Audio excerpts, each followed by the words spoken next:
Bonjour à toutes et à tous, on se retrouve ici. Je vais vous faire voyager dans les analytics et dans la rubrique tendances du moment. Il faut savoir que les tendances du moment, particulièrement en France, sont ouvertes depuis pas très longtemps, parce qu'avant c'était centré sur les États-Unis, le Canada et le Royaume-Uni.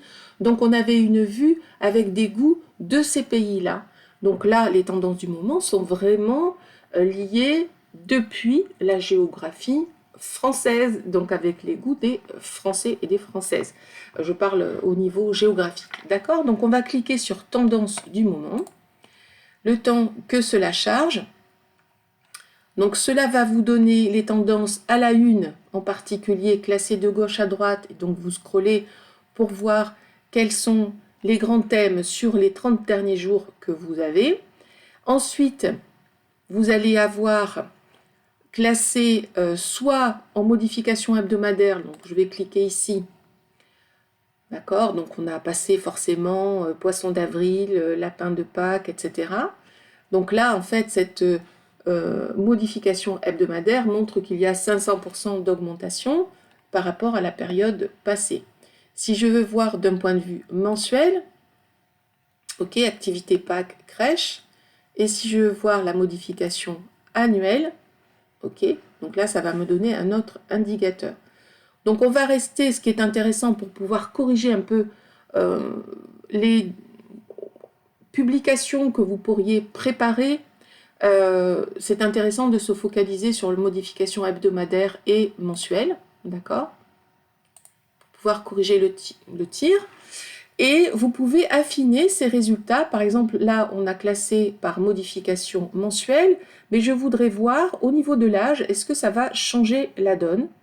Donc, je vais cliquer, par exemple, si ma cible a plutôt 45-49 ans, eh bien, je vais voir quels sont les centres d'intérêt de ma cible, donc classés en modification mensuelle. Ok. Et donc, ça va me donner des idées pour aller chercher du contenu ou aller créer du contenu directement. Le but de cette rubrique des tendances au niveau des analytics, c'est cela. C'est soit d'aller chercher du contenu tiers que vous allez pouvoir alimenter vers vos tableaux, soit de créer du contenu en lien avec les centres d'intérêt actuels de la communauté française. D'accord? Vous pouvez également affiner, donc si j'enlève ici, avec des mots-clés. Par exemple, si vous voulez voir un mot-clé sur, par exemple, do it yourself, et je veux voir ce qui ressort en termes de tendance avec soit un zoom sur les modifications hebdomadaires, d'accord? Donc là, on va voir par rapport à ce mot-clé do it yourself. Donc si vous avez par exemple un blog ou si vous avez une activité autour de cela, imaginez vous êtes le roi Merlin par exemple, ou Castorama, il est intéressant de voir ce qui se dit au niveau des tendances actuelles autour du do it yourself, soit au niveau hebdomadaire, soit au niveau mensuel. Donc par rapport à ça, ça va donner des idées au community manager d'aller créer du contenu en lien avec cette requête-là, parce que ce mot-clé, c'est lié à une requête. Et vous voyez qu'il y a ici un graphique qui va montrer l'évolution dans le temps. Donc je vais cliquer dessus, ça va m'agrandir et me permettre de zoomer sur ce qui se passe par rapport à Do It Yourself, déco, bohème. Et là, ça me montre qu'il y a une augmentation sensible depuis janvier sur ce thème-là. Et ce qui est intéressant, c'est qu'il va donner les tendances associées par rapport à ce thème-là, si on veut ajouter décoration fait main, jardin bohème, puisqu'on rentre sur le printemps, donc c'est peut-être intéressant. Donc je vais cliquer sur jardin bohème pour voir s'il y a quelque chose de, comment dire, qui va suivre la même évolution. On voit que, en effet, ça suit la même évolution. Donc, on a du coup deux thèmes qui peuvent se joindre et qui vont donner des indications au community manager pour aller créer du contenu en lien, donc à la fois au rédacteur web de votre blog ou de votre site internet et au community manager pour aller partager du contenu sur ce thème-là. Parce que le but, c'est surtout d'être au plus près des tendances du moment, plutôt que d'aller chercher tous azimuts qui est plutôt très risqué. Donc si on avance à l'aveugle dans le brouillard, alors effectivement ça peut faire mouche, mais on peut être à côté de la plaque, hein, passez-moi l'expression. Donc le but est d'être le plus précis, parce que c'est souvent des remontées que je peux avoir, on me dit, oui mais en tout cas ma visibilité baisse alors que j'utilise le levier des épingles idées, que je publie régulièrement, oui, sauf qu'il y a une question primordiale. Est-ce que vous êtes en phase avec les centres d'intérêt globaux des tendances du moment? Est-ce que vous avez utilisé ce levier qui permet justement de corriger le tir et de voir que même si vous utilisez tous les artifices et les ingrédients qui permettent en principe de se distinguer sur la plateforme Pinterest, il y a peut-être et très certainement le levier des tendances du moment qui n'a pas été utilisé. Donc moi j'utilise Pinterest en mode laboratoire, c'est-à-dire que je vais expérimenter plein de choses et je vois ce qui fonctionne moins et j'adapte au fur et à mesure. Donc ce qui est vrai aujourd'hui ne le sera peut-être pas dans un mois. Donc c'est ça qui vous oblige à vous réadapter continuellement, effectivement. Néanmoins, c'est toujours intéressant de pouvoir utiliser cela et de se dire je teste. Donc acceptez de tester, d'expérimenter et vous allez voir qu'il y aura des résultats assez sensibles d'ici 1 semaine, 2 semaines, 3 semaines. Parce que si vous êtes en phase avec les centres d'intérêt, des tendances du moment, il n'y a aucune raison pour que cela ne fonctionne pas.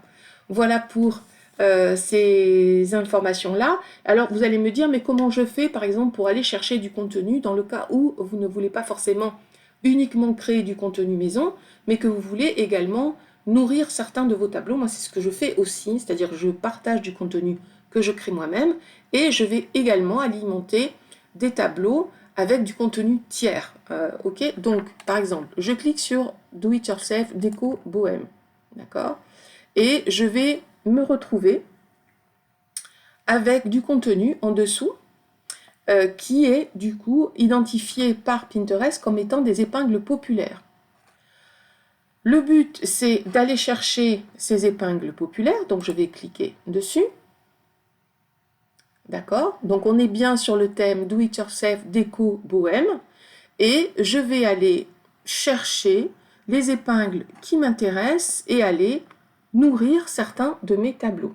Donc là, par exemple, je vais utiliser celle-ci, donc Déco Bohème. J'ai un tableau qui parle de décoration bohème, ok, et je vais l'envoyer là-bas. Pareil pour celle-ci. Donc j'ai un tableau qui parle de Do It Yourself, je vais l'envoyer là-bas, et ainsi de suite. Donc vous voyez, à partir des tendances du moment, vous pouvez aller récupérer les fameuses épingles populaires et aller nourrir certains tableaux. D'une part, néanmoins, on est d'accord que le but de la manœuvre est que vous puissiez vous inspirer de tout cela pour aller créer vos propres visuels, vos propres contenus, aller créer un article dans votre blog pour nourrir votre communauté. D'accord? Mais je crois, de mon côté, à la potentialité et à la pertinence d'à la fois créer votre propre contenu dans vos tableaux, par exemple à hauteur de 80%, et 20% qui va être de l'inspiration pour nourrir votre communauté. Mais on est d'accord que, par exemple, si vous êtes Castorama, vous n'allez pas partager du contenu qui vient de Leroy Merlin. Ça n'a pas de sens, ok? Mais ça peut être intéressant d'aller partager du contenu, si vous êtes Castorama, d'une blogueuse qui a pignon sur rue, du style Clem Around the Corner, qui est une blogueuse décoration extrêmement connue, pour alimenter votre tableau. Ok, donc il faut aller sur cette voie-là. Donc c'est tout à fait pertinent pour votre visibilité. Donc ce qui me permet de mon côté d'avoir une visibilité intéressante parce que j'utilise ce levier-là. C'est-à-dire que je partage du contenu qui vient de mon blog, ok, en lien avec les centres d'intérêt de ma communauté et mon expertise. Et je vais partager, je fais ce qu'on appelle de la curation. La curation, c'est que je fais de la veille sur des thèmes transversaux pour alimenter certains tableaux. Donc je vous invite à faire la même chose. Voilà. Voilà pour ce point autour des analytics et la rubrique tendance du moment. Allez-y tester et dites-moi en commentaire au bout de quelques essais si vous avez remarqué des changements particuliers en termes de visibilité grâce à l'utilisation de ce levier. Merci beaucoup pour votre attention. Je vous dis à très bientôt.